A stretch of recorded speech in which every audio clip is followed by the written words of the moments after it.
tikraruhu ma'a nafsika au ma'a ghairika. Di antara hal yang dengannya seseorang bisa menuntut ilmu dan menghafal dan memahami, menguatkan hafalan adalah ta'ahud, mengulang-ulang. Ta'ahud, mengikat. Ta'ahud, mengikat, mengulang-ulang. Al-hifdhi, hafalan. Wa tikraruhu, dan mengulang-ulang kembali hafalan tersebut ma'a nafsika, bersama dirimu, au ma'a ghairika, atau bersama selain dirimu. Berarti mengulang hafalan itu bisa mengulang sendiri atau mengulang bersama temannya. Karena kalau dia mengulang sendiri, terkadang dia nggak tahu hafalannya. Makanya seorang tidak dikatakan hafidh, hafal Quran sebelum dia setorkan hafalan sama orang lain.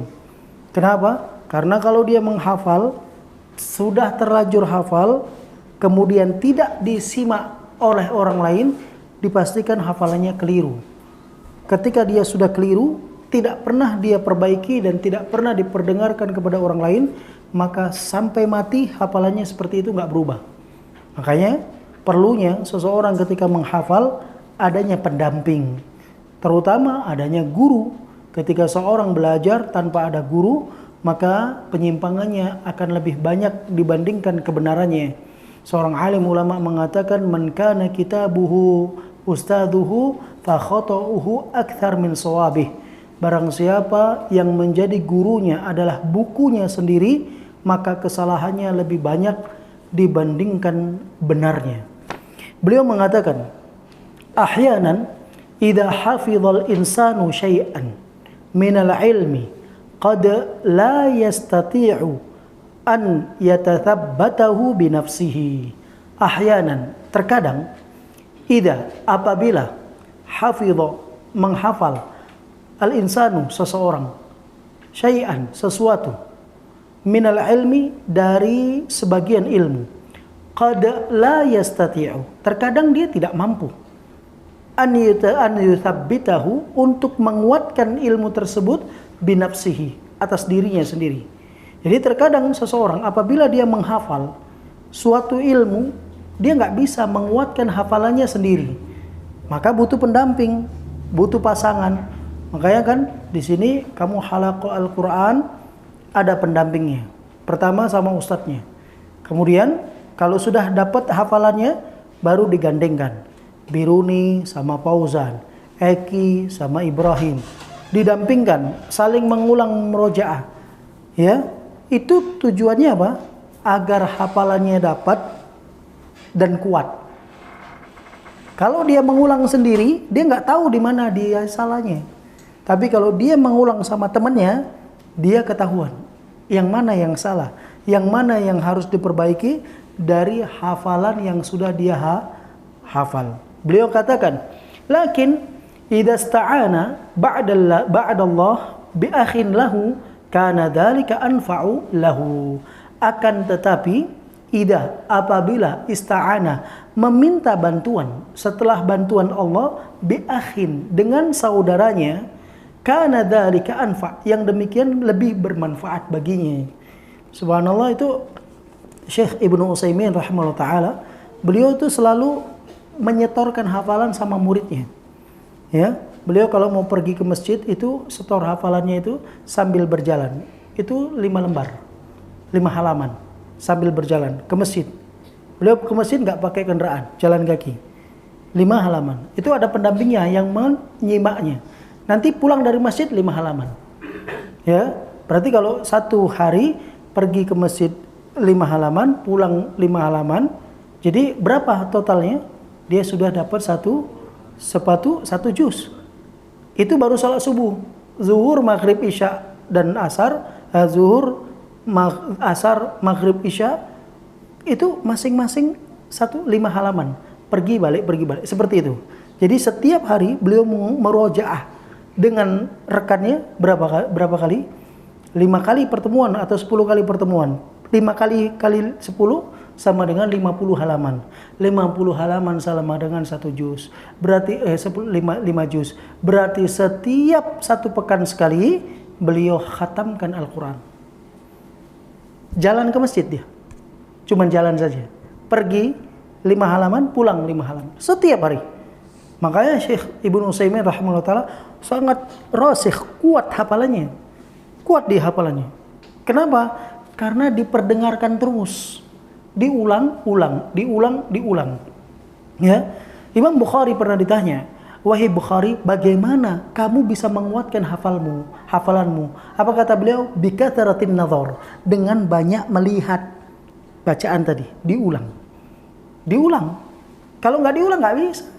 Harus diulang. Maka kalau dia mengulang sendiri, dia nggak tahu yang mana yang salah. Ya, jadi cara mengulangnya bagaimana? Bisa sendiri. Tapi kalau bisa didampingi sama teman, itu lebih bermanfaat. Mengerti? Cari pasangan, berpasang-pasangan.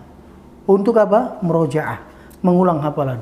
Wa qad kana Ibnu Abbas radhiyallahu anhuma yakhruju ma'a Mujahid. Dan sungguh Ibnu Abbas radhiyallahu anhuma beliau keluar bersama seorang yang bernama Mujahid.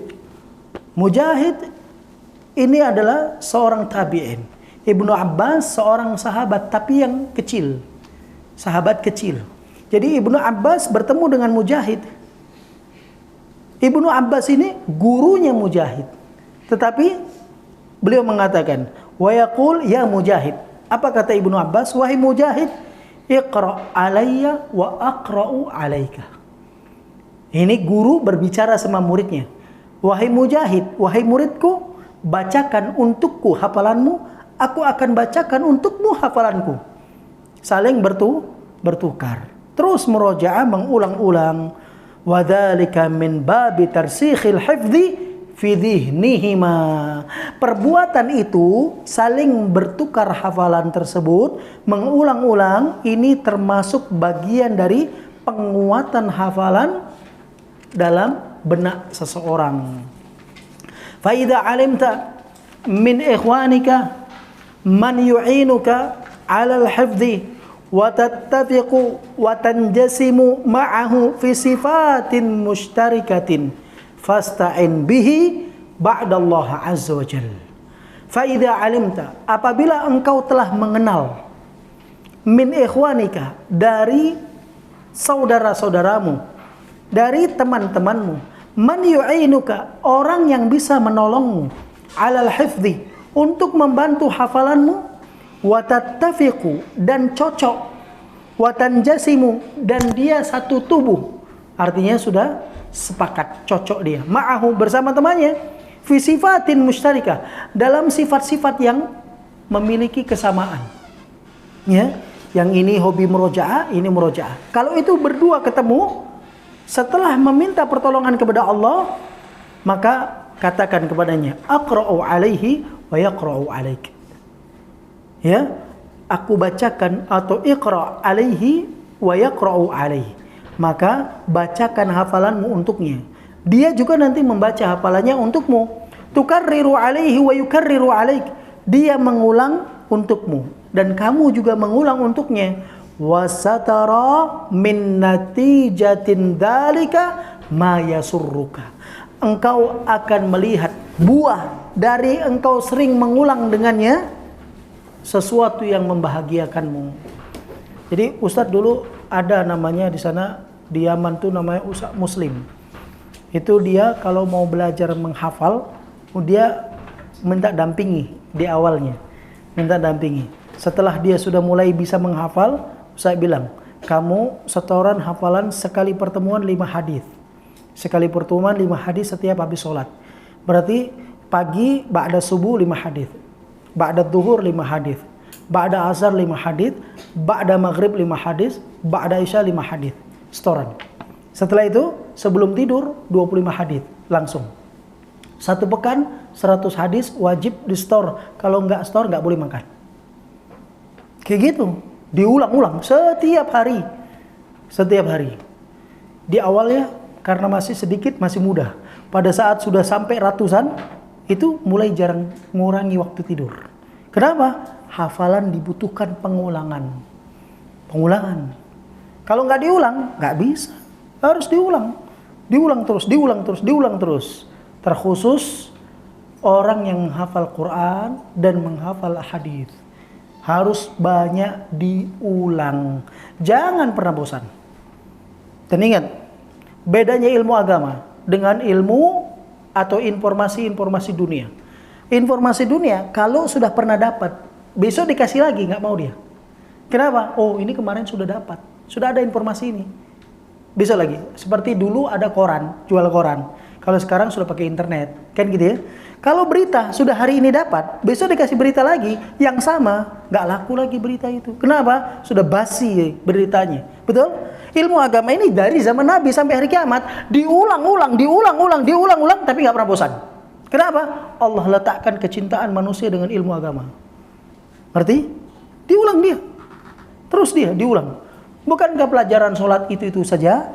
Tentang pelajaran toharo itu saja? Belajar tentang air, tentang bejana, nanti tentang najis, ya kan? Itu diulang-ulang. Besok bertemu, diulang lagi. Nanti pindah kajian ketemu, itu lagi pembahasannya. Ganti ustadz, pembahasannya sama. Kalau bicara fikih, meski bicara air, bicara tohara, bicara najis, bicara istinja, bisa bicara tentang hammam, bicara tentang wudu, bicara tentang mandi janabah, meski demikian. Ya kan? Terulang. Mau pakai buku madhab apa saja, meski dibahas itu saja, diulang-ulang. Tapi nggak pernah bosan. Kenapa? Karena butuh pengulangan dalam ilmu agama. Ngerti? Butuh pengulangan dalam ilmu agama. Idan, kalau begitu, a'rif ba'dha talabatil ilm. A'rifu ba'dha talabatil ilmi. Aku mengetahui, kata Syekh di sini, aku mengenal sebagian para penuntut ilmu, wa hadza mujarrabun, dan ini suatu yang sudah tercoba, teruji.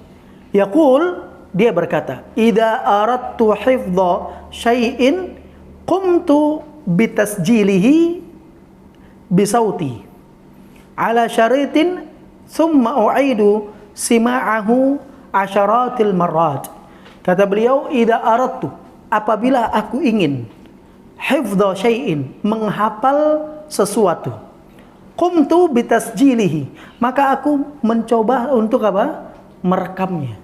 Kalau zaman dahulu rekaman itu dengan kaset, pita apa namanya itu, Walkman zaman dahulu.